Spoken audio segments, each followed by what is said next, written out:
Alright, hello brave and astonishingly attractive travelers from all over the world. It's amazing to see you guys today. Well, I can't actually see you. Today I have a very special video for you. I've received a ton of questions on social media asking how I can afford to travel. I'm not rich by any stretch of the imagination, you know.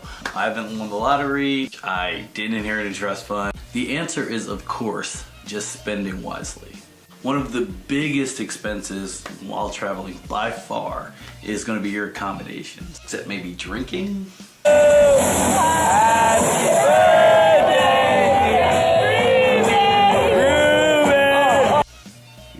Knowing where to stay can determine how long your trip is going to end up. Is it going to be, you know, a few days, or is it going to be a year? One of the biggest, most important ways you can save cash on the road, which of course we all want to do. So today I'm giving you my top tips on finding the best accommodations on the road. These places will hopefully keep your expenses low and keep you traveling for even longer. That way you can stay and, you know, party in your exotic locations for even longer and have even crazier stories for when you get back.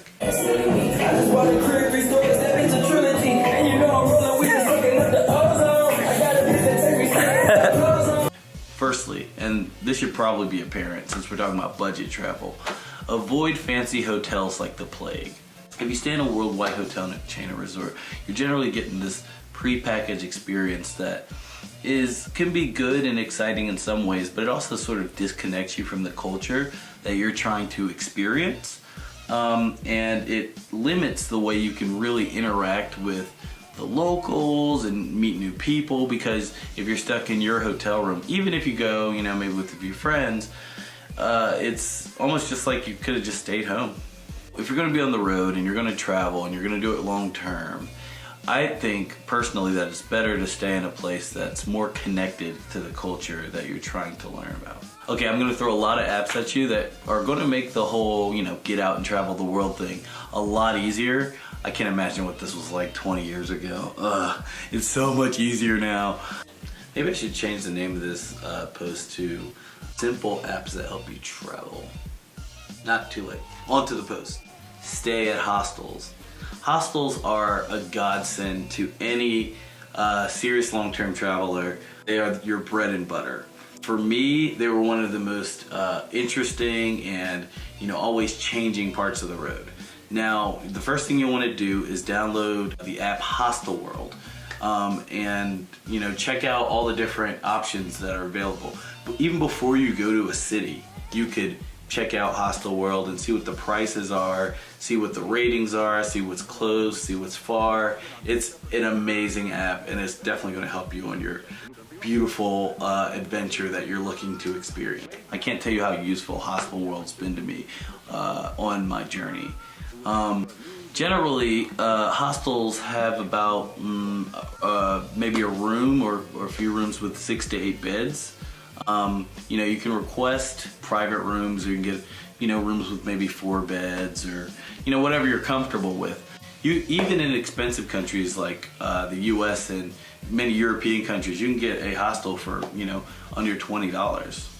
This is my favorite option because one of the best parts of travel is being able to meet people from all over the world in different walks of life. So you could, you know, hang out with a group of, you know, cool Frenchmen one day, and then, you know, some really like fun Italians the next day, and some really like, you know, interesting people from Brazil, or like some, you know, Korean travelers. It's an amazing way to experience a new location. And of course, you can hang out with the locals, because usually they're located in, you know, pretty, I'm going to say arts district-y neighborhoods, or, you know, neighborhoods with a lot of interesting people. So it's a great way to immerse yourself in the culture, because once you leave your hostel, you know, a lot of them could be located close to the city center or near, you know, monuments you want to see.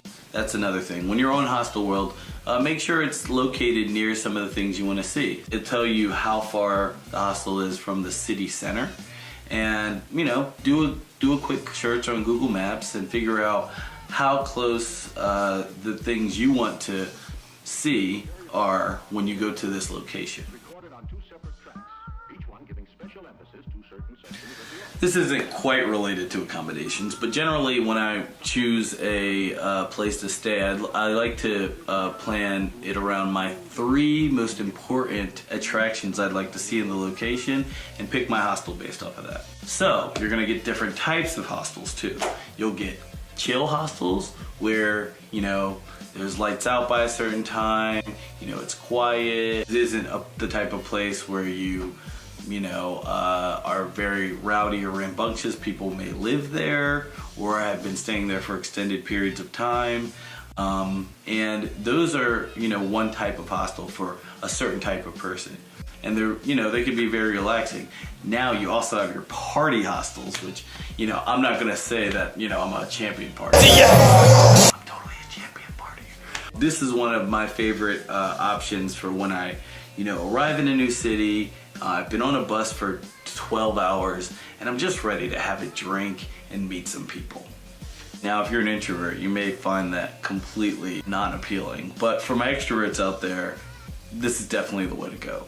You know, if you're in the mood to get wasted with some crazy other travelers or some, you know, really fun locals, some of these places also function as bars for the locals, then this is a great way to mix with the scene. A really, really great thing about hostels also is that many of them have kitchens. So it will allow you to save cash on eating out every day if you just buy, you know, some food and, you know, make it throughout the time. Now, I wish I was better doing this myself as far as my budgeting goes, but, you know, can't be perfect.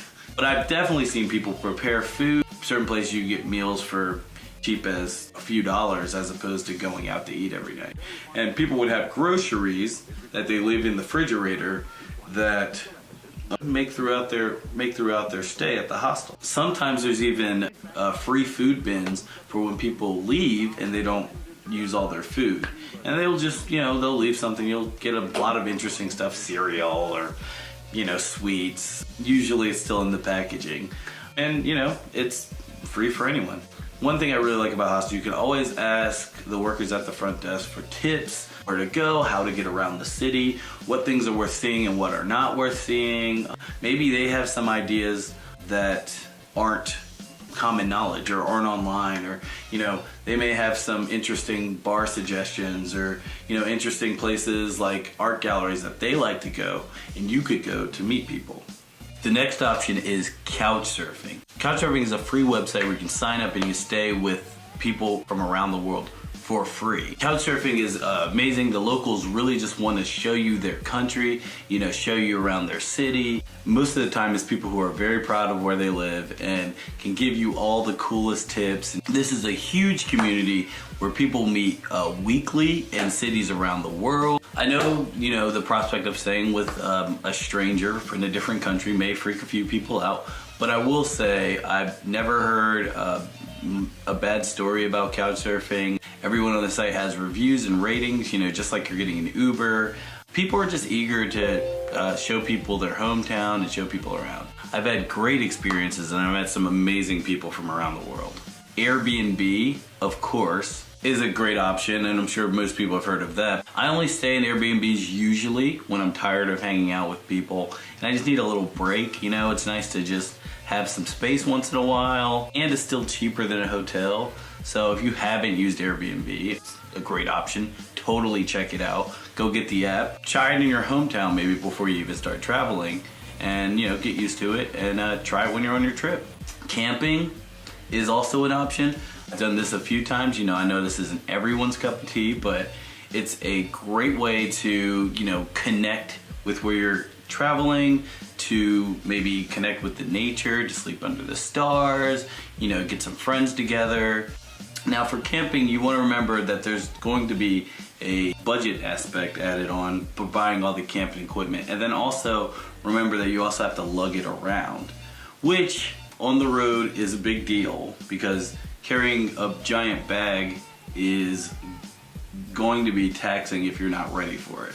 So it is an option for certain people. I mean, I personally like camping once in a while, but it isn't something that you could just jump into. There's a lot of designated campsites in different places around the world, and sometimes on these designated campsites, it's great because people will share things and you can meet other people, which is pretty good. If you're into nature, I totally recommend that. If you want to make a few new friends, you know, grab some marshmallows, sing Kumbaya. Well, it probably won't be Kumbaya, it'll probably be closer to American pop music, but you get the picture. Just remember all your in-sync lyrics from middle school and you'll be totally fine. Okay, next is booking.com. I use this as a last resort if I can't find a hostel or Airbnb. The reason for that is because it's more expensive generally than the first two options. So it's going to be more expensive usually than Couchsurfing. It's going to be more expensive than hostels. So it's only something you want to do if you can't find either one of those two. Or at least me personally, it's something that I would do if I can't find any of the other options. Wolfing is another great way to travel on a budget if you're into farming or, you know, you're into the whole natural movement. Essentially, Wolfing is an organization that helps volunteers work on organic farms around the world in exchange for, you know, free food, free place to stay. It's interesting to me because it gives you a chance to maybe live somewhere where you normally wouldn't be able to go, like maybe the country areas of some of these places, or, you know, it gets you deeper into maybe the rural areas. So if you're interested in getting your hands dirty or maybe learning some new skills, Wolfing is definitely an option. I haven't done it personally, but I've met a decent amount of people who have worked Wolfing and have really appreciated the experience. They have, you know, farms in, you know, Africa, Asia, the Americas, Oceania, everywhere. So definitely go check it out. Maybe I'll do that on my next adventure, which I'm not ready to talk about yet, still in planning stages, but trust me, it's gonna be pretty epic.